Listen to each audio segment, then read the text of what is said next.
Mga kaibigan, mayang hapon. Sus, Mariosip, mga kaibigan, pating na namang huli ko. Tingnan mo. Oh, ang mata. Grabing tapang, oh. Kala niya kung hindi mahuli, oh. Yan, oh.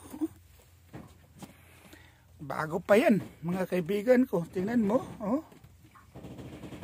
Na, pating talaga. Buinas talaga ako sa pating huli. Kaya wala yatang tangiging nangain.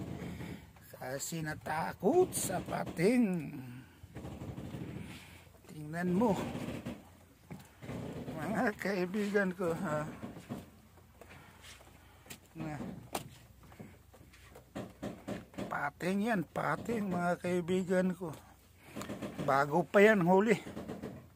Na, tingnan mo, oh.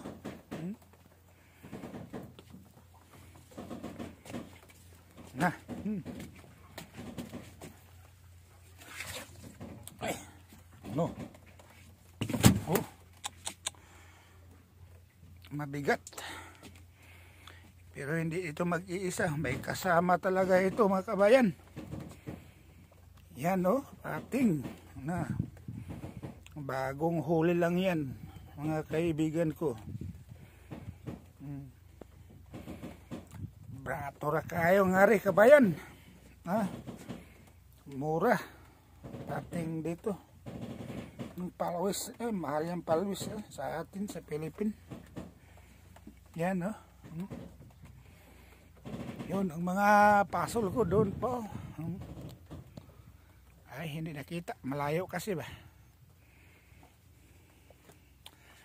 Balikan natin ang pating, kabayan. Yan na, oh, tingnan mo, oh. Akala ko tangigi na kung hindi rumpi. Paghila ko kaya parang lumalaban paghilahin. Pating na naman pala. Ano, okay lang, at least mayroon ng huli bago kasi pang nagsimula. Mamayang gabi baka makahuli na naman ako ng tangigi kung hindi rumpi. Ito na, mga kaibigan ko. Sinong gusto hihingi ito? Pag dyan sa Kudat lang, huwag sa Philippines, malayo.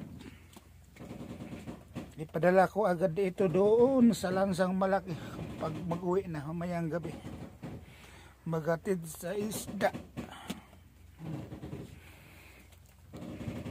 Okay mga kaibigan, di na ako taasin ang akong salita, kwento, kasi mahaba na. Sa susunod na ang hakbang. Bye bye mga kaibigan kong babae lalaki.